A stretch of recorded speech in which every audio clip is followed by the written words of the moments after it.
I would like to start with the interview of Mr. Madhukar Bhagat.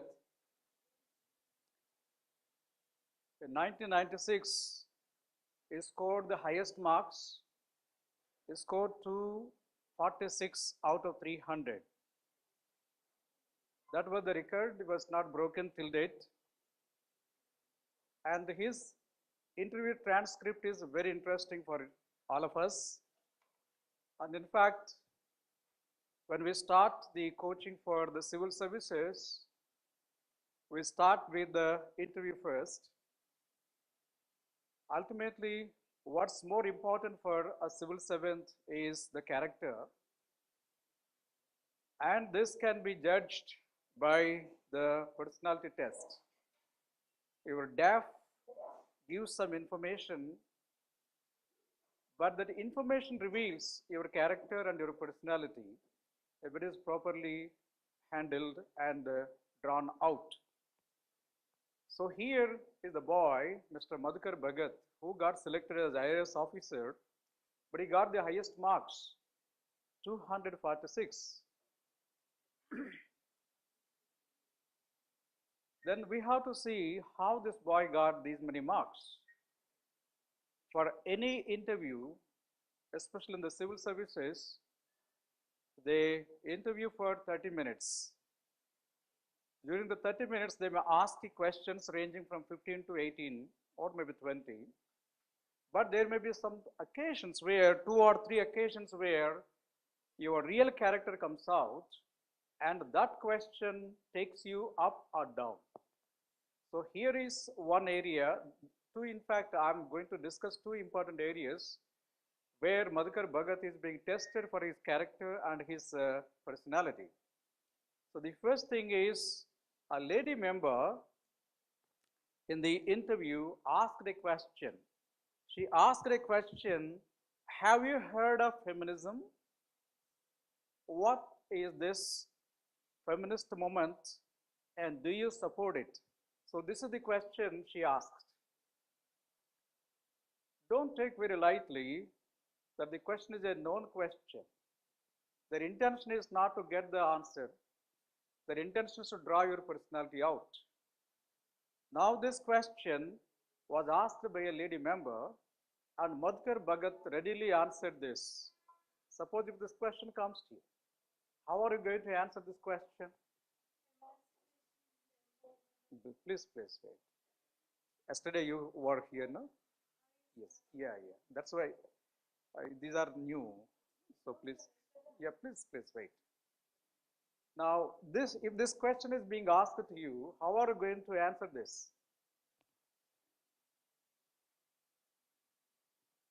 So our intention, when a question is asked, immediately you are going to shout back the answer. In the interview, you should not do that. You should wait a few seconds and understand the intention behind why this question is being asked to you. So, have you heard of feminism? Definitely you might have heard it. What is this feminist movement? There are 2 words she used, feminist movement and do you support it? Normally, nobody says I don't support such a movement, but you must understand the intent behind asking this question. So this boy very aptly answered the question and he said, feminism essentially refers to emancipation and empowerment of women. It is 2 aspects. Now the answer is okay. But you see here there are 2 aspects he said. He correctly caught the intention behind the question why the lady member asked this. So he said it has 2 aspects. What are these 2 aspects? The first is the educational, economic, social empowerment of women, enabling them to have the capacity to earn and be financially secure. So this is the first component. He said 2 aspects. The first aspect of women emancipation and empowerment is to have the financial independence with educational and social empowerment of the women. And he also brought the second aspect. What is the second aspect? He said it is the positive aspect. There is a negative aspect for this also. What is the negative aspect? The second aspect is akin to merely giving boost to the ego of women. Actually, the movement is intended to empower the women, but in the process, when it is being implemented, some of the players in the movement, they exceed the limit and say that we are higher, better than men. They take it as boosting their egos without being financially secure and educationally enlightened. Only the shallow part is being exposed rather than the real intent of the statement. So the boy understood the intent behind the question and said it has two aspects. One is the emancipation and empowerment through financial security and educational enlightenment. The other is called the boosting the ego of women. And he said very clearly, because she asked a question, do you support it? So that question is to be answered. So he answered that question like this: though I support the former, because anybody can support it, merely giving a boost to the ego without there being in financial security and independence is not advisable, as it may lead to conflicts at the micro level. So the boy really understood the intent of the lady and he gave the answer. Normally, our shall answer is, yes, I support it. So this is what is known as the emancipation and empowerment of women. That is not enough. That is not the intention. That anyway, we can say any boy can give the answer. But a person goes before the UPSC board, he must understand why this question is asked rather than giving the answer, and understand the intention behind this question. Okay, so this question has two aspects, and he has given a beautiful answer. And here what he did was that he was choosing between two alternatives. There are two alternatives in this question. One is the emancipation and the empowerment of women. The other is called the ego, the boost of the women.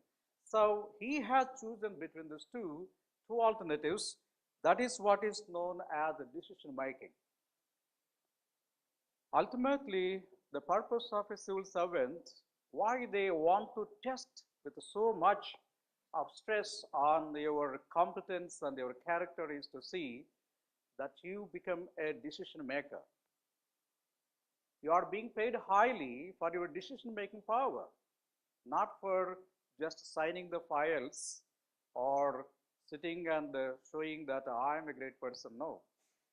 You are a decision maker and you have to take a decision at every stage.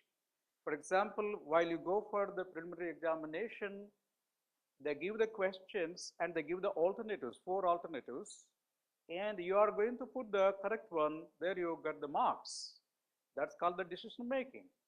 And when you come for the mains examination, the descriptive of examination, where you are writing your decision.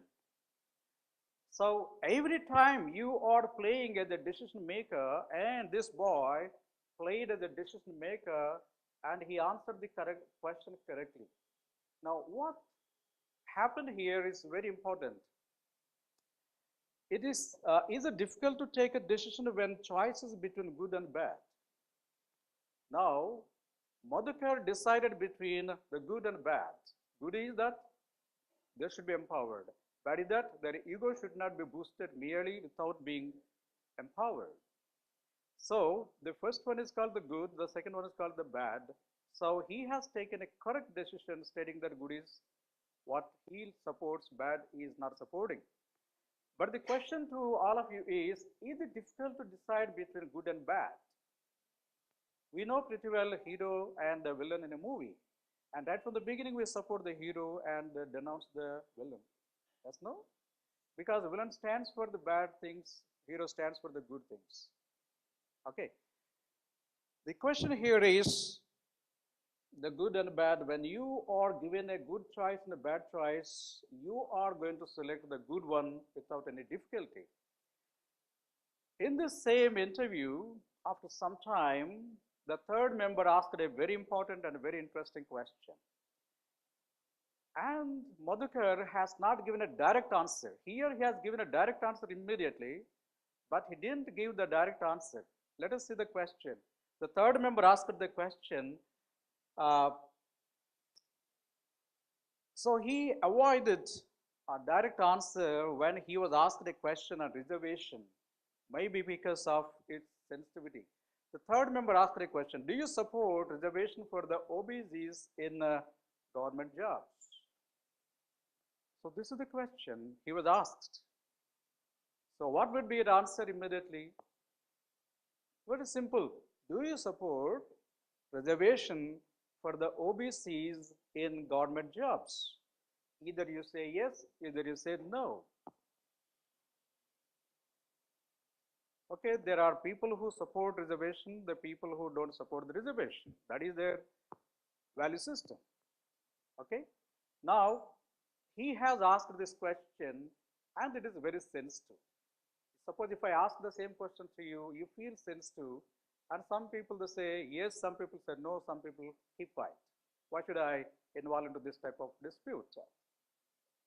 But in the civil services, every civil servant should not play as a cat on the wall, called Gopi. You have to give either this way or that way. You have to take the decision. So this boy wanted to avoid it. That's why he gave the answer. You see which type of answer he has given? Well, sir, the Supreme Court has already given a judgment in favor of reservation for the OBC in government jobs. Now, is it the answer he is expecting? He's asking, do you support? That is the question. That's why the members, they don't leave you like that. They understand how you want to hoodwink the members, so they are very, very particular. So this member did not leave him like that, and he asked,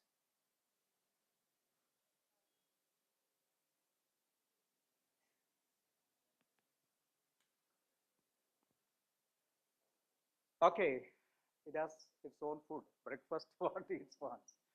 Yeah. So, well, sir, the Supreme Court has already given a judgment in favor of reservation for OBC in government jobs. That is not the answer what he expects. So that's the reason the member asked, third member, for a while, forget about the judgment of the Honorable Court. What is your own independent opinion? Not what Supreme Court said, I want to know from you. Then there is time that he has to make up his mind and give his own judgment.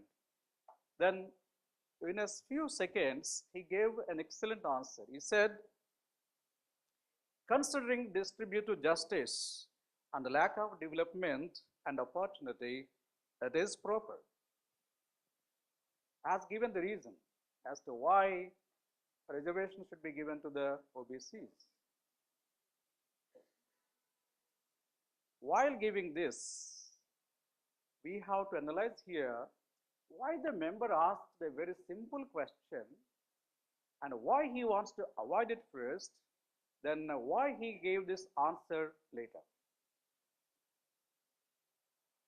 Here it is not mere reservation aspect.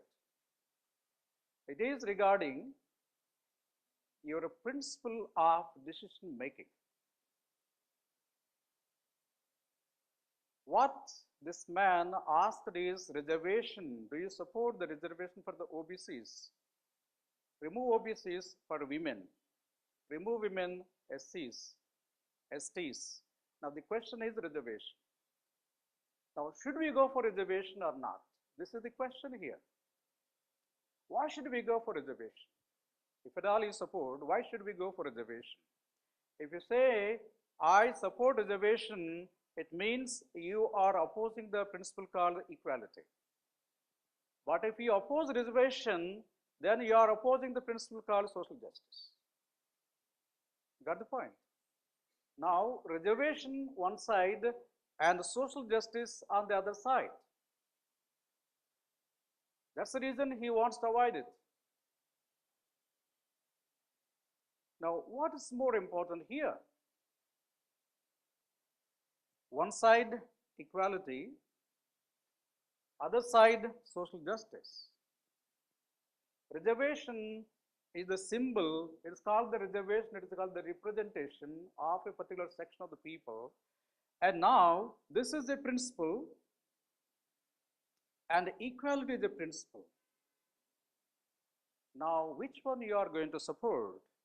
If you support reservation, you are supporting social justice and opposing equality. If you oppose reservation, you are supporting equality and you are opposing social justice. It is not like good versus bad. It is good versus good. Got the point? Civil servants are supposed to take decisions when you face good versus good. And you must give reason as to why you want to support one good versus the other good.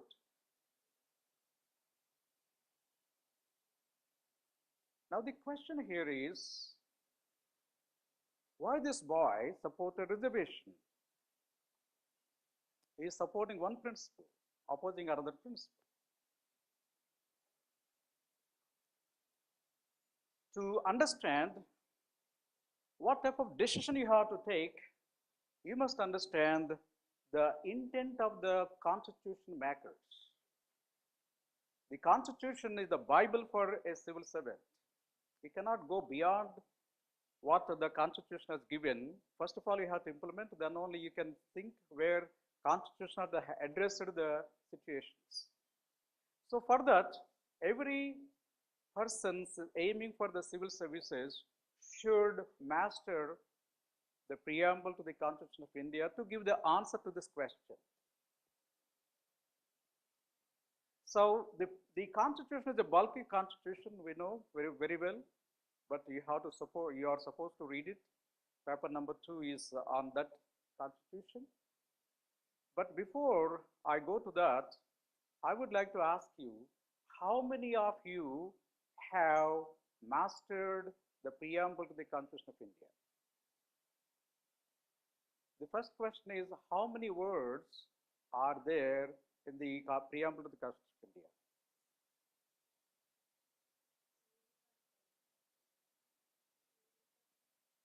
Any idea here?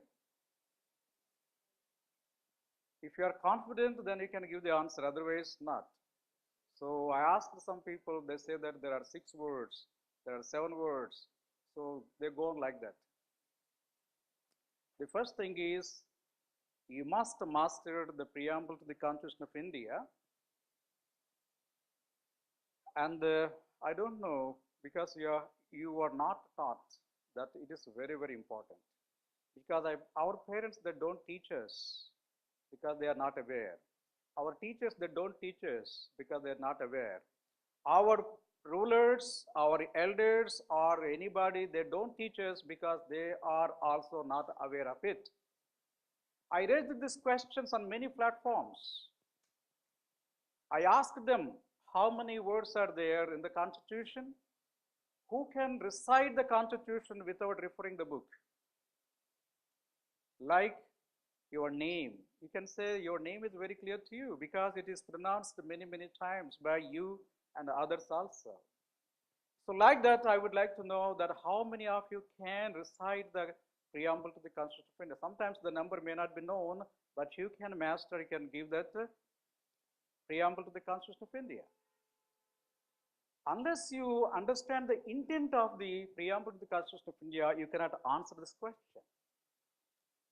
So who can give the preamble to the Constitution of India without referring to any book?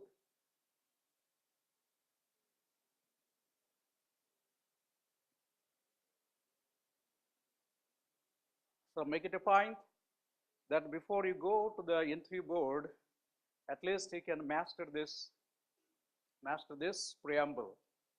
So in the first preamble you can see, we the people of India, having solemnly resolved to constitute India into a sovereign, socialist, secular, democratic republic, and to secure to all its citizens justice, social, economic, and political, liberty of thought, expression, belief, faith, and worship, equality of status and of opportunity, and to promote among them all fraternity, assuring the dignity of the individual and the unity and the integrity of the nation. In our Constituent Assembly, this 26th day of November 1949, do hereby adapt, enact, and to give to ourselves this Constitution. Okay, now the question here is, our Constitution makers gave importance to certain values, and these values are embedded into the preamble to the Constitution of India. And the first value, what they said after the 5 important terms, initially there were 3, later 2 were incorporated, so 5, sovereign, socialist, secular, democratic republic, all 5. Then they assure what? Justice. They said first word called the justice, then they went to the liberty, then the equality, then fraternity. And justice, again 3 parts, social justice, economic justice, and political justice. Now this is the first term they have given, and why? That's the reason this boy took. Social justice is more important than equality. That's the reason he gave the answer. I will tell you my experience. In my first interview in 1994, I was asked a question by a member. He said, I'm giving you 2 dates. Give me the significance and select one date out of the 2 dates and tell me why you support the date. So he has given 15th August 1947 and 26th January 1950, 2 dates. So not a difficult task as for the significance is concerned. I gave the significance and said that I kept quiet. I'm aware that this man wants to take me to a situation, a very difficult situation. That's why very intelligently I said, sir, this is a very important date and this is where we got the independence. Sir, this is also a very important date where we got the Constitution and everything I was telling. Then he asked, you answered only first half of the question. What about the second one? I told you they don't leave you like that. Then I said, sir, both dates are very, very important and we cannot differentiate between these 2. He said, I know, man. Select one and tell me why you want to support that. So they don't leave like that. A few seconds I waited. So if the same question comes to you, what would be your answer? How many go for 15th August? Yes. That is also very significant, isn't it? So I told him, sir, I support the date 26 January 1950. Then he pounced on me and said, don't you think that 15th August is very, very important? Without getting independence, how can you get this date? So that was the way how he wants to say, intimidate me. Then I said, sir, what is said is true, but this date is dear to my heart. Up to 26 January 1950, the country got divided into so many regions, so many religions, so many sects, no equality at all. In the annals of the Indian history, we never proclaimed that we are all equal and one and the same. But this is the date where we proclaimed that we are all one and the same. I love that. Secondly, in 1947 and 1948, we got nearly 48 countries got independence. They got liberated. But some of the countries, they slipped back into the dictatorships. But India never slipped into dictatorships, largely because we got this constitution embedded into the minds of the people, never thinking of going for the dictatorships. So this is a document which is very dear, very sacred for all of us, the Indians. That's the reason I support this day. Then he smiled at me and said, okay. But the question here is, it is not between two dates. It is between two principles. He is testing me whether I love liberty, whether love equality. In a country like US, people give importance to liberty, called freedom. That's the reason they got the Statue of Liberty at the Manhattan Island. But a country like India, which was deprived of this equality for centuries together, we must go for equality by equalization process. Equality is a very important principle, nobody denied. But before you go for aspire for the equality, you must go for equalization. A strong man and a weak man cannot run in the same way. That's the reason we must see that this weak man is being made strong, so that then there will be a competition, a healthy competition. The equalization process is very, very important. In the process of equalization process, what is important? Called the justice. I don't know what you understand by the social justice. Social justice is a very important component, not only in India, but all over the world.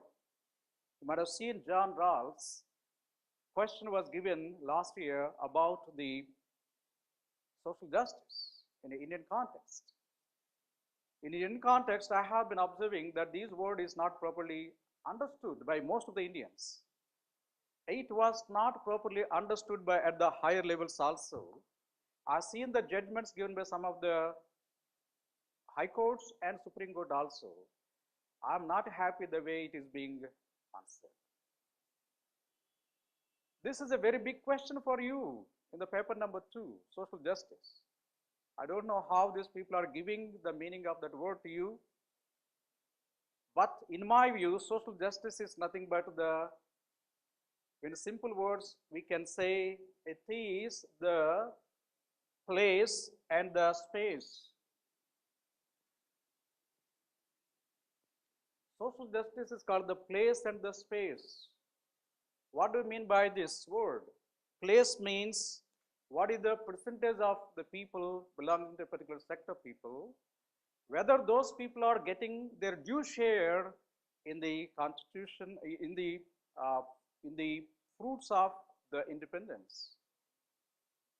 Example, take women 50%.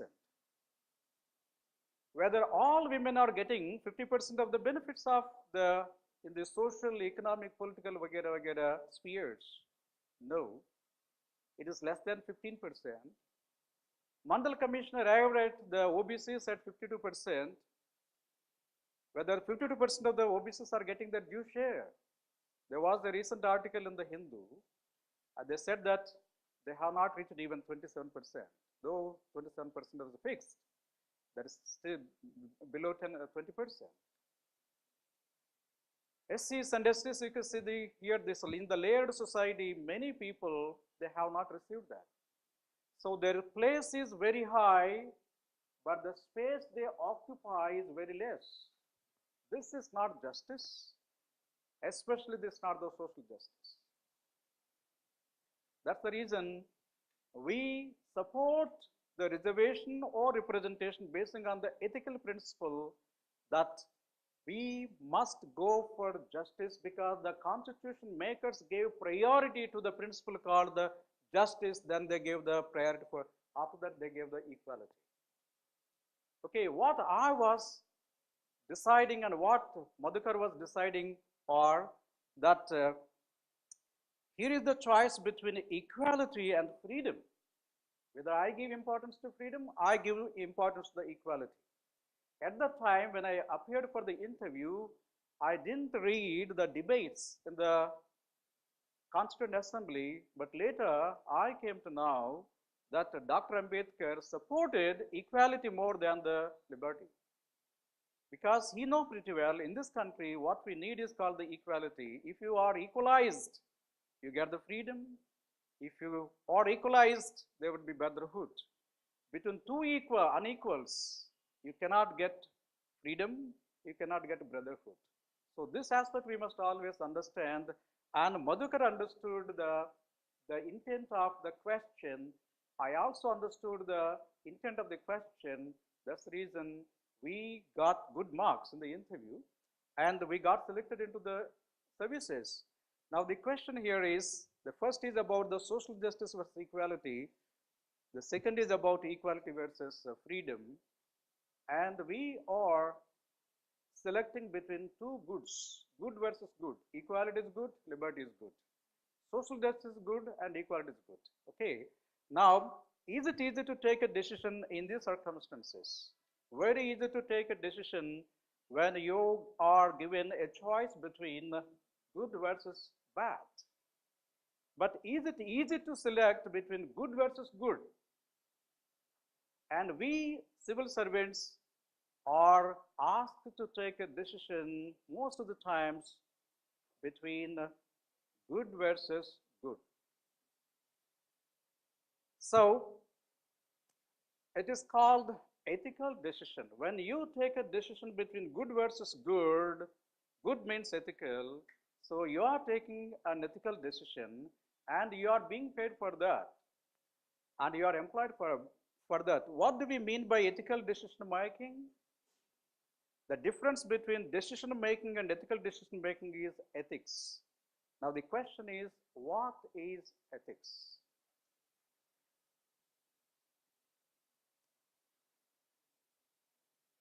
Friends, remember, ethics is a very interesting paper.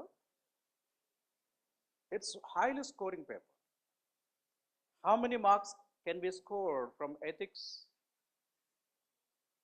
After your optional subject, if you are passionate in your optional subject, you can score around 350, 360.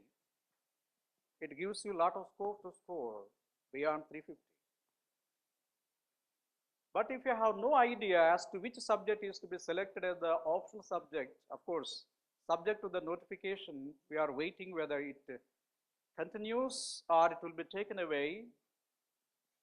Let us assume that optional subject continues, then you have to take a challenging task of selection of the optional subject because that's highly scoring. I'm not touching that. As far as the 5 papers are concerned, the most highly scoring paper is essay. You can score more than 150. After that, the highly scoring paper is ethics.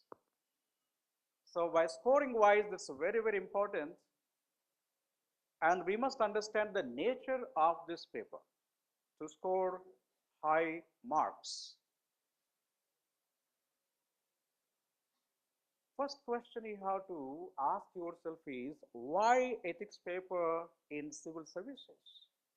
Why this is introduced in the civil services from 2013. When we were writing, there was no essay paper, no ethics paper. But you are asked to write a paper on ethics. Now the reason why it was introduced was that the contemporary society has witnessed the declining standards of ethics and integrity among the civil servants. So this is their observation, and they said that it is to be introduced. The falling ethical standards have led to disastrous impact on the society. We have witnessed in our own state when some of the bureaucrats were imprisoned for certain irregularities. Okay, they observed that The adverse impact of corruption is felt in every aspect of administration and society, and they want to go for the introduction of ethics paper is a long felt need of inculcating an ethical sense among the civil servants. It is an attempt to revamp the new generation of civil servants. They never tested your ethics earlier, thinking that you can be molded when you are taken as a trainee for the civil services, but the reality taught a lesson that it is not so. It's not difficult to train people after they reach certain ages. That's why they want to select the people who got the sensitivity towards the ethics. That's why they introduce the paper to know your sensitivity as far as the ethics is concerned. Always remember, ethics is not a mere paper to write some answers on the paper. It is your personality again you are presenting before the UPSC on a platter called the paper. You are showing your personality because you don't get direct questions from this ethics paper. Though they have given syllabus, but the syllabus is a broader guideline. But the intricacies are very, very important, and you must understand those things. I'm going to examine those things. Now the question is, the second one is, what is that the UPSC expect from the candidate? What is the UPSC is expecting from the candidate? It is expecting the test the candidate's attitude and approach to issue relating to the integrity, probity in public life. The paper wants to test your attitude. It's a very important word they have used called the attitude, and your approach, your way of tackling the issues relating to the integrity, probity, and in the public life. Doesn't mean that they are not going to see in your private life. There is a close correlation between your private life and public life. The second aspect is your ability, problem-solving approach to various issues and conflicts faced by him in dealing with the society. So these two aspects are very important. One is called your attitude and your problem-solving approach towards various issues. Because a civil servant should solve problems, not create problems. So your problem-solving approach is being tested from the case studies, and this they are going to test your broader aspects of your personality, and these two are very important. That's why the paper is split into two parts. The section A talks about some theoretical aspects with your practical understanding. Every question is being asked with an example from your life. Okay.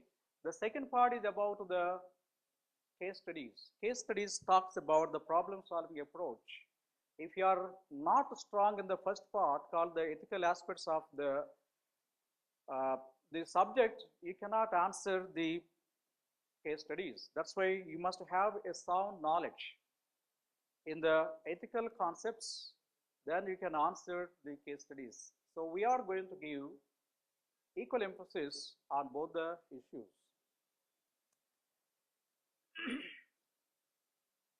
So I come to the third one. Ethics paper consists of what? Ethics paper consists of some streams of these subjects which are very useful. Number one is about the philosophy. The UPSC tests the candidates' ethical and moral approach and their touch with the thinkers and philosophers. Why should we care for thinkers and philosophers? What type of philosophy they are going to test? It is not going to test about your abstract philosophy where they talk about Vedanta, they talk about idealistic factors. No, they talk about the social aspects of our life. That's why the social philosophy is to be understood in proper perspective so that you can understand the life. and respond accordingly. That's why these two are put in the syllabus. That's why the contribution of the thinkers of India and the world, that is the topic, okay, it's put in the syllabus. The second is the sociology. You are going to learn something about the sociology in the form of the values, social institutions and values. To understand the society, you must understand the ethical fabric of the society and the values which forms into the social fabric. That's the reason they are testing your social sensitivity so that the sociology is fixed as a part of that. The third is about the psychology. In the psychology, you find attitudes and emotional intelligence. There are two chapters specially designed to know your psychology. Okay, the number 4 is about the character and the leadership qualities, so which comes broadly under the management aspect to test candidates' awareness on character and the role models of great character. So you develop your character by emulating the great people. In the life of any great person, you find there are masters, there are mentors, there are role models. Without a role model, you cannot become a great person. You might have heard about Ekalavya. Ekalavya tried his best to get a teacher, but Arjuna got a good teacher in the form of Dronacharya. But Ekalavya didn't get him. That's why Ekalavya put the statue of Drona and started practicing. This is called in the neuro-linguistic programming, it is known as modeling.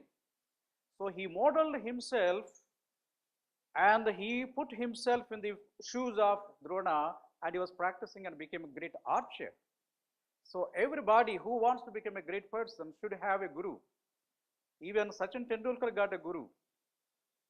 Okay, everybody got a guru. Unless a guru and role model, or unless you have great people to guide you, cannot become great. It's a rare phenomena. Without gurus, some people become gurus. That's a different aspect, but most of the people become great by the guidance of other people. That's why you must understand the role models to become a great character. In everybody's life, you find such people.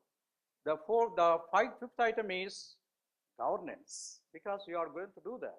Governance, public administration, to test a candidate's knowledge and qualities of a good administrator, his aptitude, ethical and foundational values of administration, basis of administration, probity, various measures of strengthening ethical practices in administration, measures to curb corruption, etc. There are many components are there, including work culture, other aspects are there. So these things you are supposed to know. This is another important public administration stream embedded into the ethics. And the other one is case studies. Case studies to test candidates' practical application of the above items. You are learning some theories, but theories are not enough. Knowing is knowing. Knowing is not doing. That's why they want to test the practicality of your knowledge by the case studies. 50% theory and 50% the case studies. This is the way how the paper is being composed. Now we are going to see the impact of ethics. Impact of ethics means by investing a very important portion of the time, what is that you are going to gain by studying this subject? Is it merely for getting marks? Yes, definitely we are interested to get marks, but that's not enough. You must get something more than the marks itself. Marks will decide your selection, but it is not going to decide your character. But the subject called ethics will definitely have a great impact, not only on the marks, but on your character and your future and you yourself itself. So it is a great subject to study. Now let us see some of the areas where it has got a great impact. The first one is about the selection and ranking. I would like to share here the marks of the toppers. Ira Singhal got 160, of course, you know, in the paper number 1, that's called the essay. But in the case of the ethics, she got 135 marks, 54%. Neha Kumari got 132, 26th rank. But if you find here Sai Shankar Landa, Varun BR, Gargi Jain, these people got less marks. They got 62 marks. Mr. Sai Shankar Landa got 62, and Warren BR got 65, and Gargi Jain got 83. With the 62 marks, where do you stand? With the 65 marks, where do you stand? You are going to lose. And a person who got the 45th rank, he got how many? 83. And he got at least 132 as like Neha Kumari, he might have got the 3rd rank. 45th rank, it's doubtful to get IAS. Even if you get the IAS, it is every likelihood that you don't get your state cadre. But with 3rd rank, definitely you get your state cadre. Big difference. So on your selection, on your rank, the ethics has got great impact. I'm showing the marks of 2013 as to how many marks you can score in ethics. Mr. Gaurav Agrawal was the topper, got only 112, whereas Ruchit Raj, he got 142, and of course others got less. Ira Singhal got 135, Neha got 132, and this boy got 142. That means there is a lot of scope for you to score marks, but most of the people are not scoring.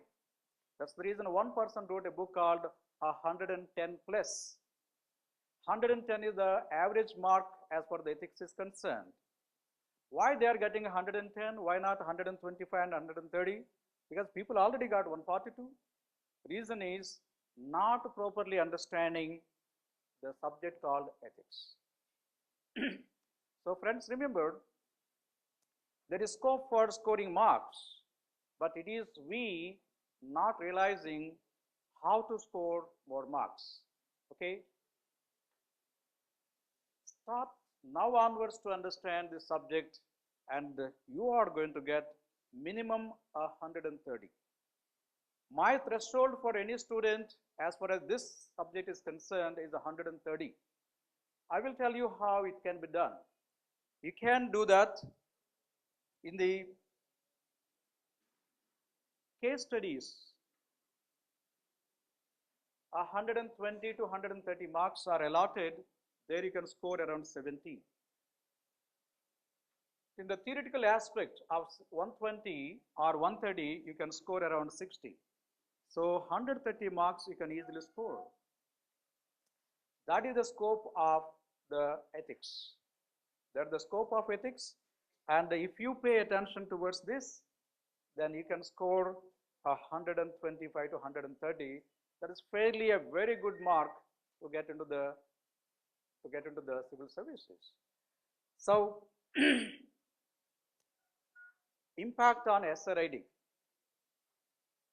The other day we discussed about the importance of ethics on essay writing. Now, if you see the essays very closely, you find I'm going for the 2015 essays. First one is lending hands to someone is better than giving a doll. If you want to write this essay, you must have a strong base in the ethics, or else you don't get marks. Character of an institution is reflected in its leader. Character, institution, and the leader both are related to the ethical aspect. The third one is education without values, as useful as it is, seems rather to make a man more clever devil. This also you can understand only from the ethics point of view, because you must understand the value-based education. Number 4, crisis faced in India, moral or economic. So when you see moral or economic, unless you have strong base in ethics, you cannot come with a good answer. So 4 essays out of 8, they came from ethics background. That means if you are very strong in ethics, you can write very good paper essays also. This we can see from paper number 2016 also. In 2016, we got 2 essays. If development is not engendered, it is endangered. Here also you must understand what are these 2 from the ethics background. Number 2, need brings greed.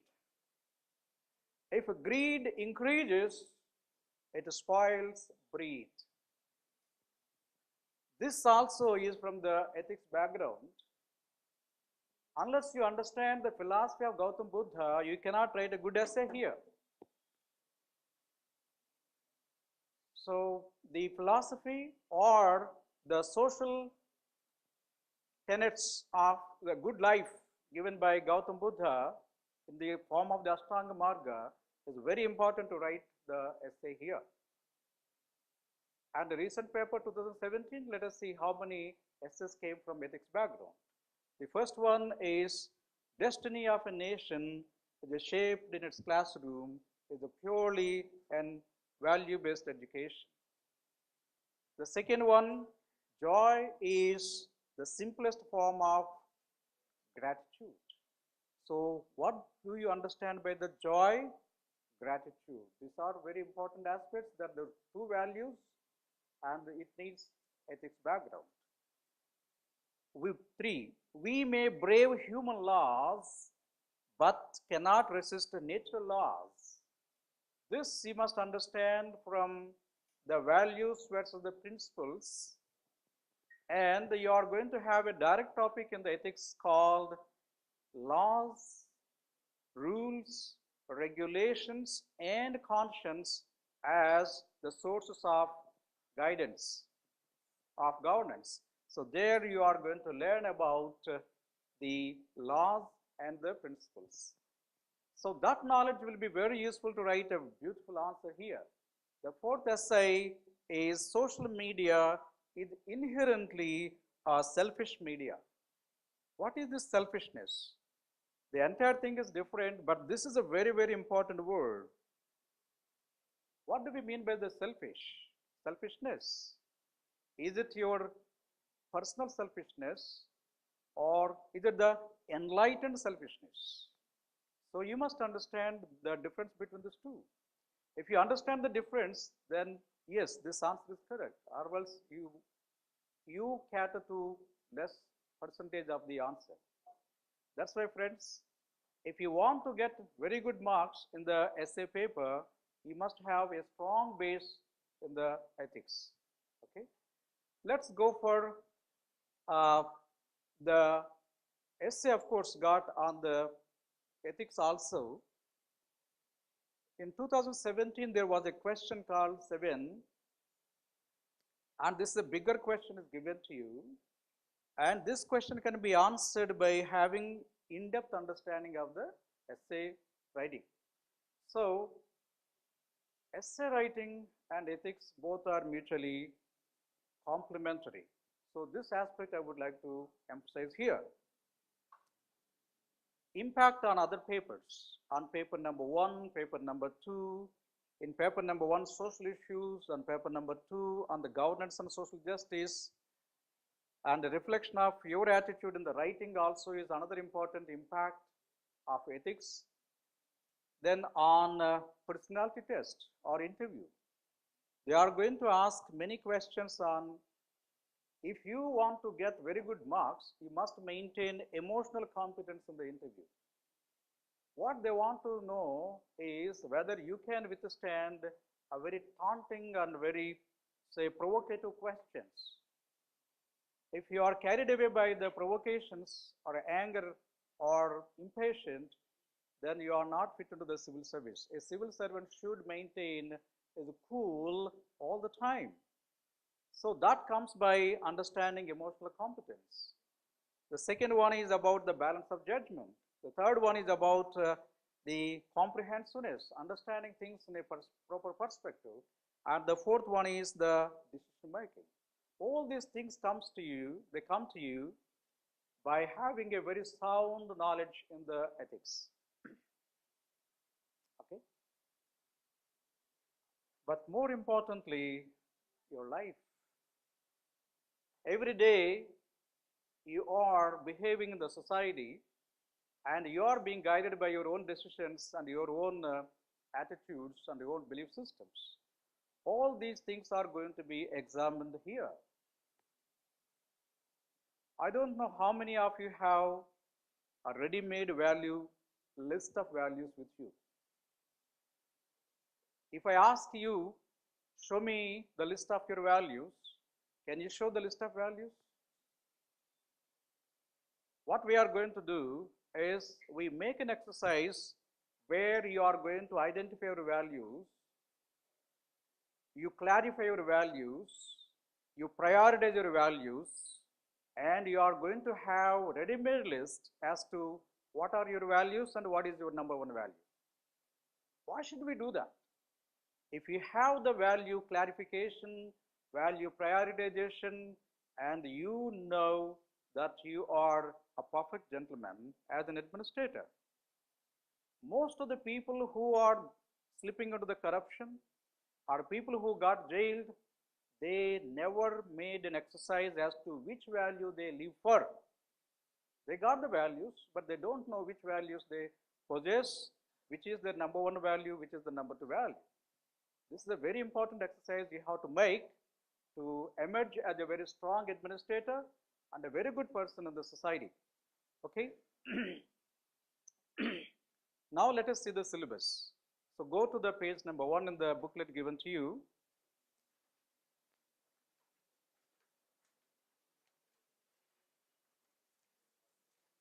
This is the syllabus given by the UPSC.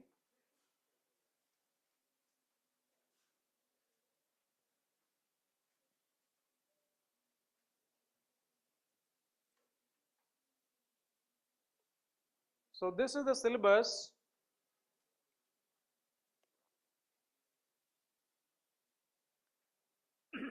After the introduction to the syllabus, they have given 8 paras, small paragraphs, and all the 8 contains the syllabus. But here, the syllabus is to be restructured properly. If you take the component number 1 where ethics and human interface is given, they have clubbed 3 components. Number 1 is about the ethics. Number 2 is about the human values.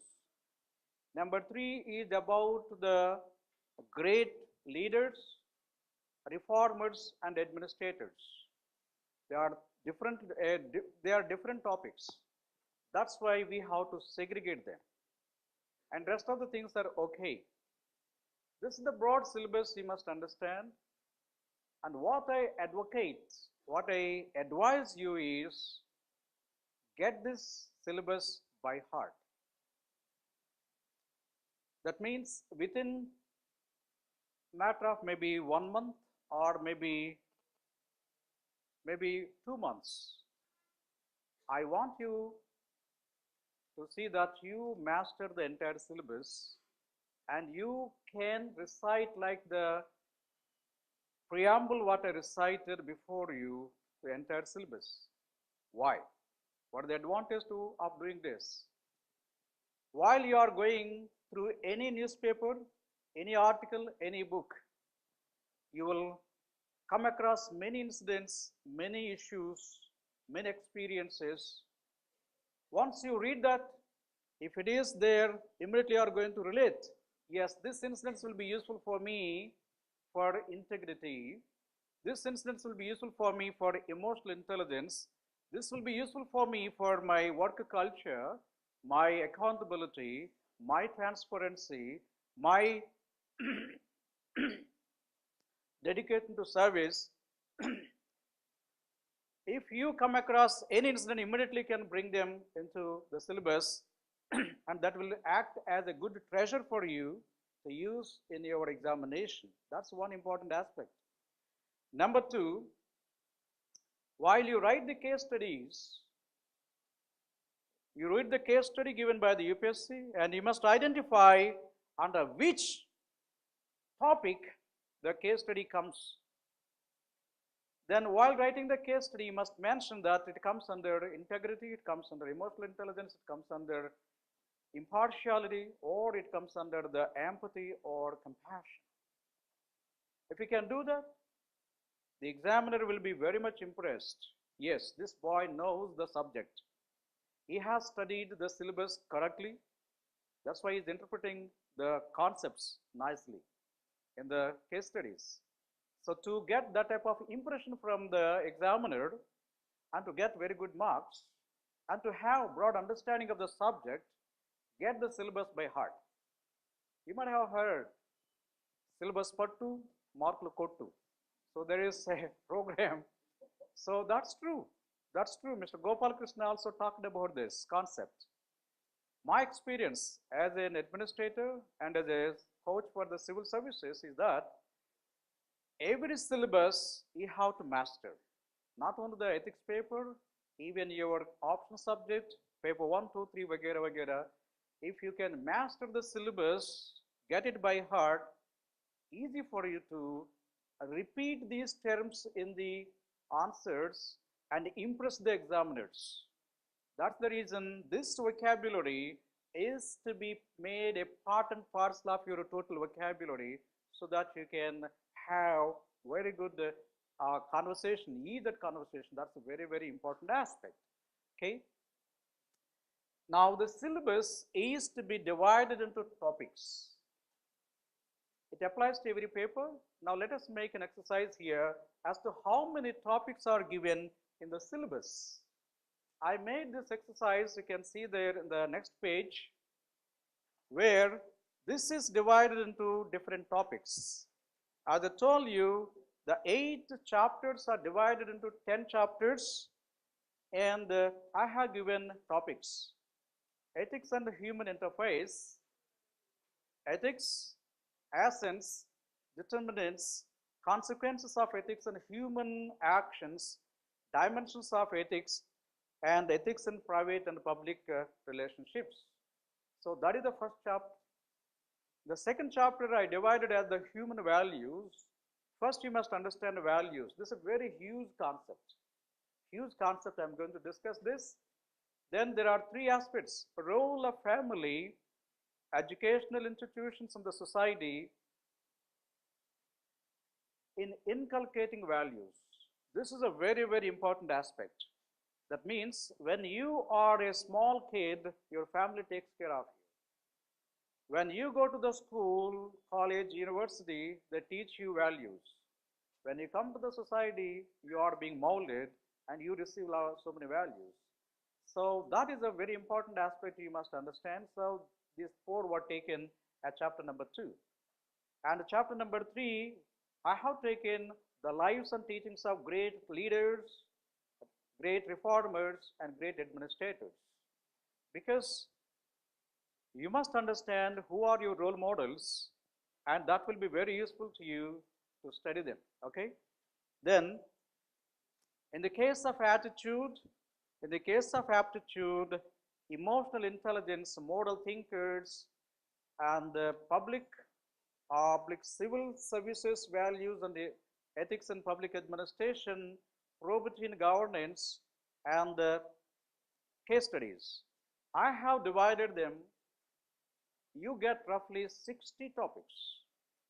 60 topics are given as syllabus to you, and the 60 topics you have to study. You must have good understanding of the 60 topics. But topics are topics. That you don't get direct questions from these topics. That's why you must understand something extra. I would like to see the paper 2013. Go to the question paper 13.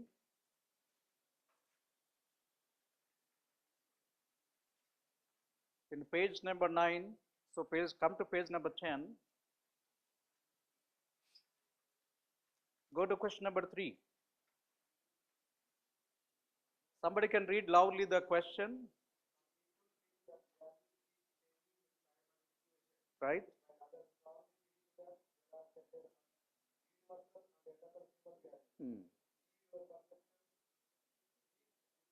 In this regard, justification. Now this is the question. The question says that some people say values keep changing, but some people say there are some eternal universal values. Do you agree with this? And what is your perception? If the same question is given to you, what is your perception? What is your understanding? The syllabus has not given this. The syllabus is not asking you whether universal values are there or values are permanent, values are changing. Nothing is given here. They said human values, that's it. But the question is going beyond the topics given in the syllabus. So what is your take on this question? Do you feel that values keep changing or values are permanent? But there are certain values, there are certain things which are permanent. So how can we call them? If you call them values, if values are changing, there are certain things which are not changing. Can you call with the same name?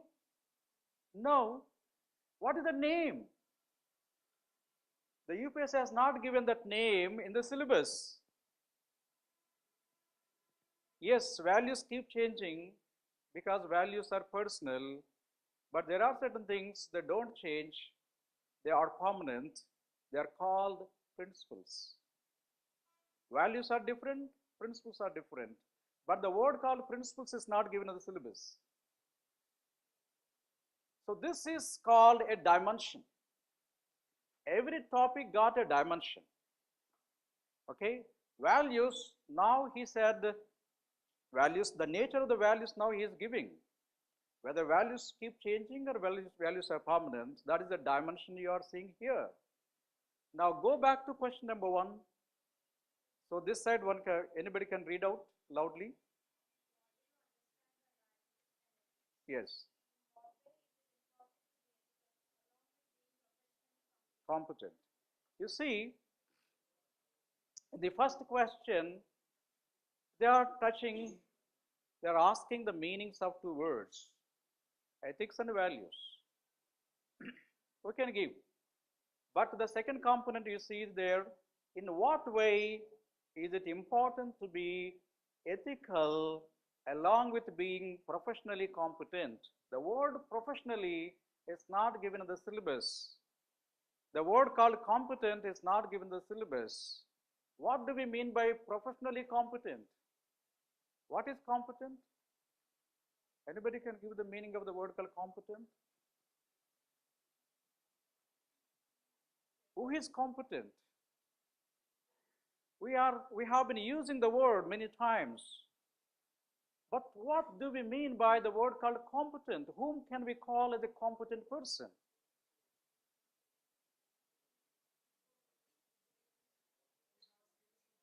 Pardon? Okay, skills and knowledge. What is the difference between these two?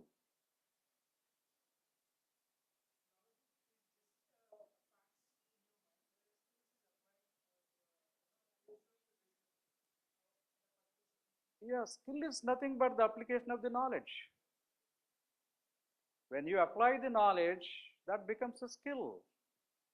There is close interconnectivity between these two. But to become a competent person, these two are not enough. There is one more cementing factor is required. That is what is known as attitude. A person with the knowledge, the person with the skill, coupled with the attitude, is known as a competent person. He asks about professionally competent. What do we mean by professional? I would like to ask you, who is a professional? Whom can we call as a professional?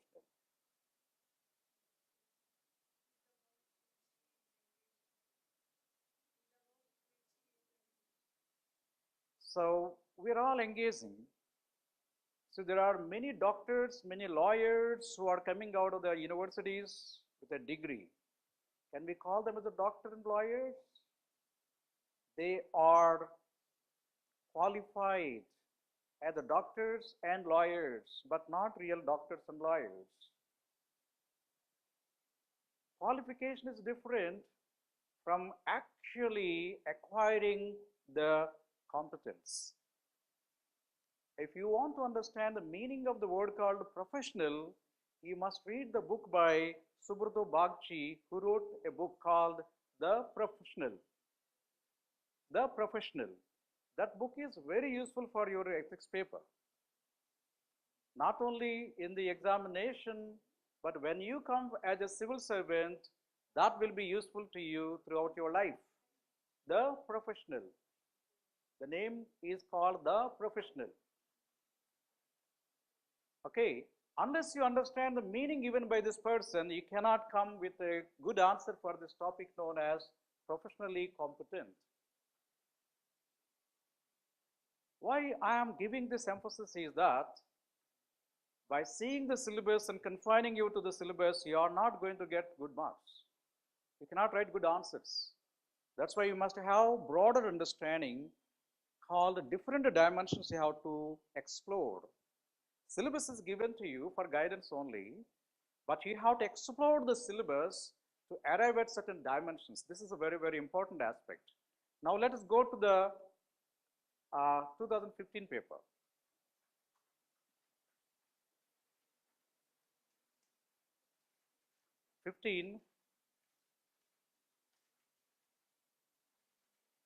Page number 26.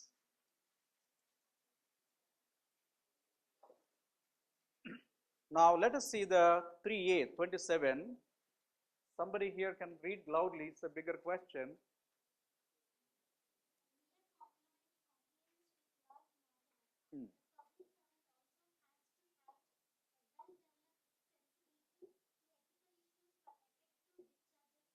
Right.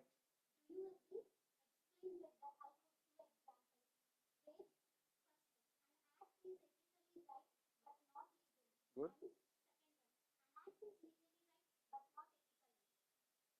See, this is a bigger question they have asked.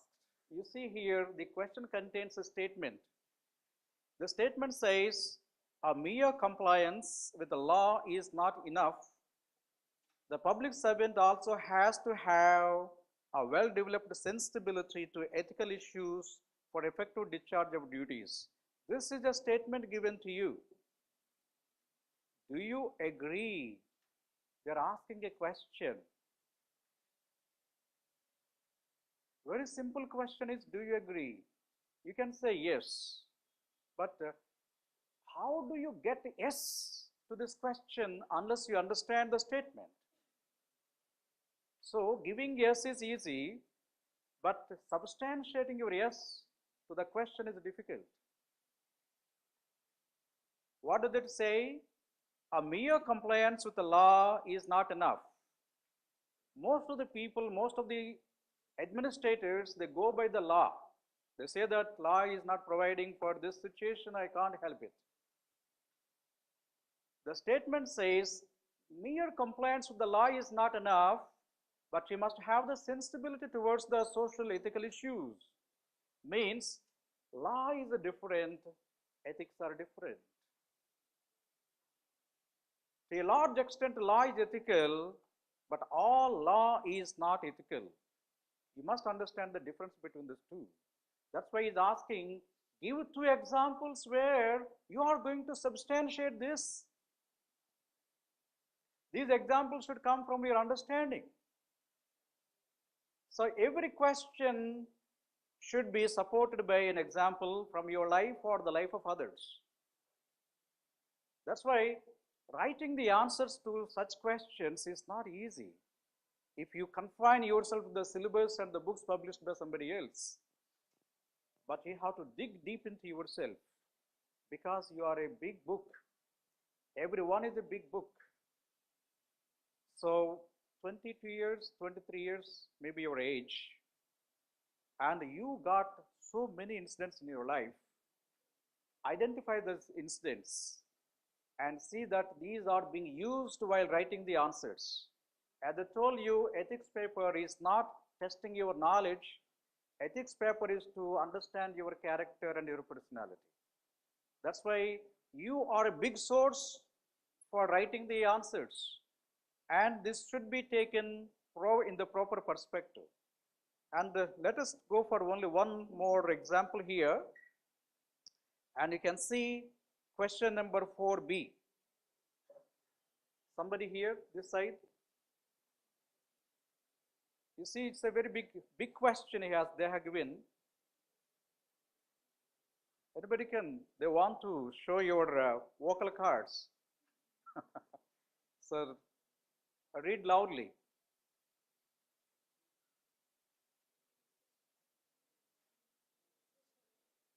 Yeah, do it. Some recent developments such as introduction of APPSC, media and judicial activism, etc., are proving helpful in bringing about greater transparency and accountability in the functioning of the government. However, it is also being observed that at times the mechanisms are misused. Another negative effect is that the officers are now afraid to take top decisions. Analyze this situation in detail and suggest how this dichotomy can be resolved. Suggest how these negative impacts can be minimized. Right. You see here in the first part, there are 2 parts in this question, and you might have seen he has given statements.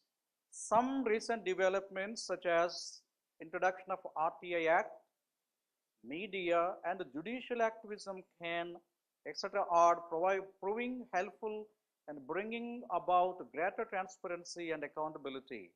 This is a statement.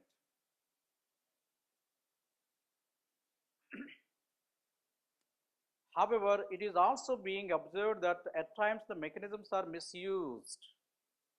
Then another negative effect is that the officers are now afraid to take prompt decisions. All are three are the statements are given to you.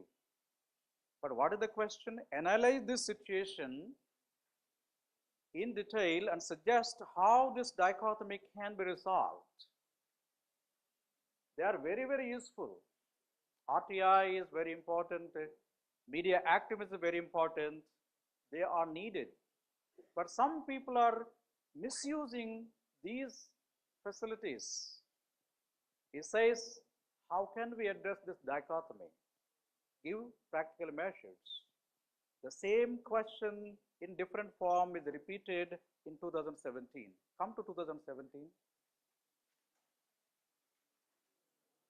Okay, you can see 8B. It's a different context, of course.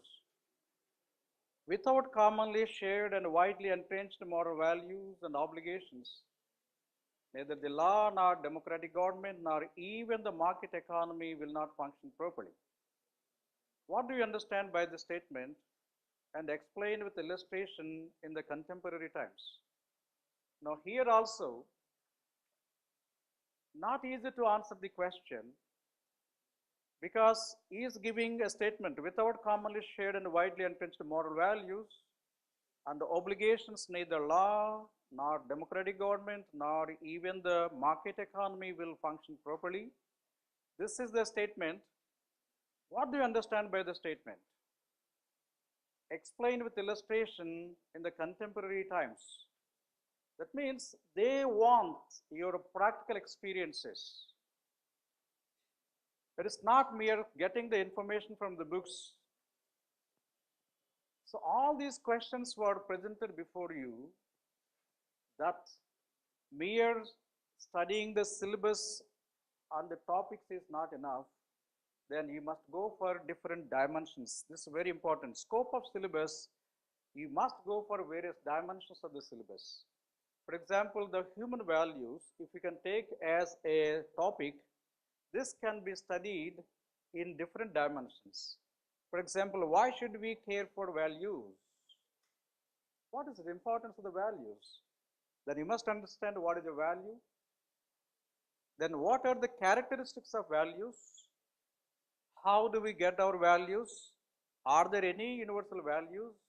The question we have seen whether universal values are there. The role of family, role of education institutions, and the role of the society. Then what do we mean by identifying values? What are the benefits in identifying our values? How can we identify our values? What do we mean by clarifying the values? And what advantages do we derive by giving clarification to our values? Role of value clarification in decision making. What do we mean by prioritization of values?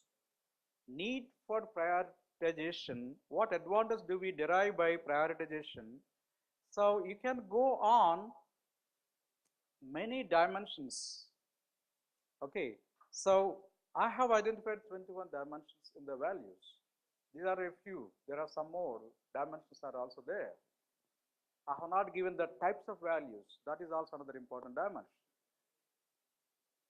What I want to impress you is, take the syllabus, divide into topics, and from each and every topic derive the dimensions.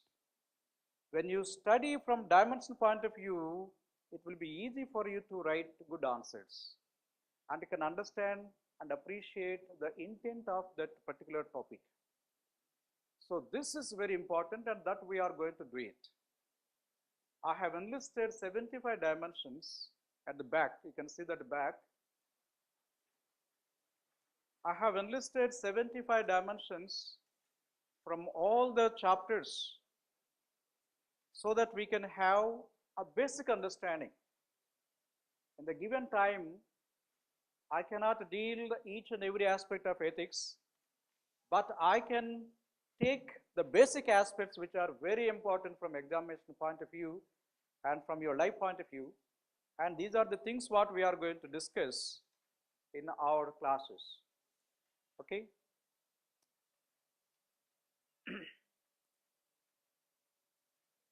I would like to bring your attention here that marks for part A, because paper consists of part A and part B, and marks in part B.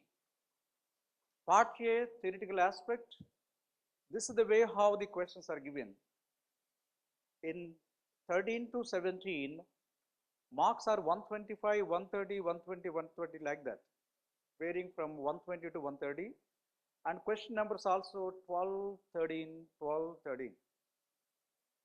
In the marks for the part B, case studies, 125, 130 or 120, that's the range. But universally they ask 6 case studies every year. Every year they're asking 6 case studies, and there are very good number of case studies. Very, very interesting, very useful, and you got 33 case studies given by the UPSC so far. 5 years, 5 into 6, 30 plus 3 in the model paper. So 33 case studies were given by the UPSC. There are hundreds of case studies available in the net and other places. So gather those things. Don't go for hundreds of the case studies. Select some case studies, go deep into the case studies, solve them. They will help you to get good marks. While writing the paper, my tip for you is that you start with case studies and invest your time to the tune of 13.30 minutes. That means 13 and a half minutes to write each case study. You can invest around 15 minutes because 6 case studies 90 minutes. But you have to save some time here to invest here because you have to write more. Here 250 words, here it's 150 words, and you have to write 12. That's why you may have to save some time here to see that they also are being addressed properly. Okay, so this is the way how you must understand the paper and how to get more marks. I will come to the areas, then we go for the common items to be focused. There are 14 areas where the questions are being asked or the case studies are being given to you. The 14 issues are very crucial, and the first one among the 14 is the concepts. So in the part A, you go for concepts. After the break, we are going to talk about the concepts in depth. So the second area is the quotations. The second area is the quotations. Quotations by the great teachers, administrators, leaders, reformers, and the philosophers, okay, thinkers. So the quotations are to be properly understood because every year they are giving minimum 2 to 3 quotations. In the year 2013, they gave 5 quotations into 10 marks. 50 marks are on quotations alone. And every year they have given, in 2017 also, they gave a quotation from Napoleon Bonaparte, one more quotation from Abdul Kalam. 2 minimum quotations are there. So quotations are also very, very important for you. The third area is about ethics. What do you mean by ethics? It's a very important area we are going to discuss. The fourth one is values. Pay attention exclusively for the values, very, very important. The fifth one is about attitudes. Attitudes, they're asking questions on attitudes. Okay. Number 6 is inspiring personality. Inspiring personalities means the person who inspired you to become a human being, first of all, and to become an administrator. You may be inspired maybe by a great person like S.R. Sankaran, a great administrator, or you may be inspired by Ashoka, or maybe Akbar, or maybe Sardar Vallabhbhai Patel, or by maybe Nehru, or Lal Bahadur Shastri. There are great administrators of India and the world, and you may be asked a question as to which administrator is more suitable to address the present society, to administer the present society.